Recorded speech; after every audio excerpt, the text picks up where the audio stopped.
আচ্ছা, আমরা দেখি যে পারমাণবিক শক্তিধর যে রাষ্ট্রগুলো রয়েছে এরা সহজে একে অপরের সাথে যুদ্ধে জড়াতে চায় না। এর কারণ কি?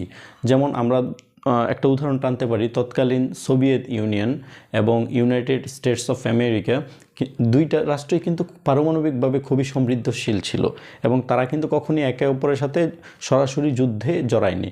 ঠিক তেমনিভাবে বর্তমানে রাশিয়া এবং আমরা বলতে পারি ইউনাইটেড স্টেটস অফ আমেরিকা কিন্তু সরাসরি যুদ্ধে জড়াচ্ছে না। হয়তো তারা অর্থনৈতিকভাবে বা অন্যান্য কোনোভাবে চাপ সৃষ্টি করার কৌশল সৃষ্টি করে, বাট সরাসরি কেন যুদ্ধে জড়ায় না। তাহলে আজকের ভিডিওর টপিক হচ্ছে পারমাণবিক শক্তিধর দুইটা রাষ্ট্র কেন সরাসরি যুদ্ধে জড়ায় না। চলুন আমরা এটা একটু জেনে আসি।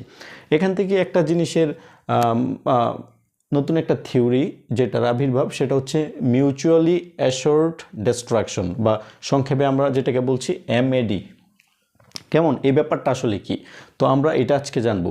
মিউচুয়ালি অ্যাশোর্ড ডিস্ট্রাকশন বা MAD এটা হলো এমন একটা থিওরি যেটা বলে যে দুইটা রাষ্ট্রই পারমাণবিকভাবে এতটাই সমৃদ্ধশীল যে তারা একে অপরকে কিন্তু ধ্বংস করে দিতে পারে। মানে একটা রাষ্ট্র যদি অপর রাষ্ট্রকে অ্যাটাক করে, অপর রাষ্ট্রটাও কিন্তু আবার সেই রাষ্ট্রকে অ্যাটাক করবে এবং দুইটা রাষ্ট্রই আলটিমেটলি ধ্বংস হবে। আমি উদাহরণ দিয়ে বলার চেষ্টা করি একটু। ফর এক্সাম্পল, আমি এটা একটু মুছে ফেললাম। ফর এক্সাম্পল আমি যদি বলি এটা হচ্ছে রাশিয়া, হ্যাঁ, আরেকটা দেশ আমি বললাম ওইটাও পারমাণবিক শক্তিধর দেশ, সেটাকে আমি বললাম USA।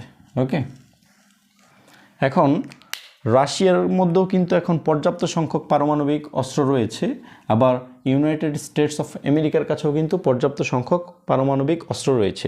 এখন আমি থিওরিটিক্যালি ধরে নিলাম যে ইউনাইটেড স্টেটস অফ আমেরিকা হচ্ছে রাশিয়াকে আক্রমণ করলো পারমাণবিক অস্ত্র দিয়ে।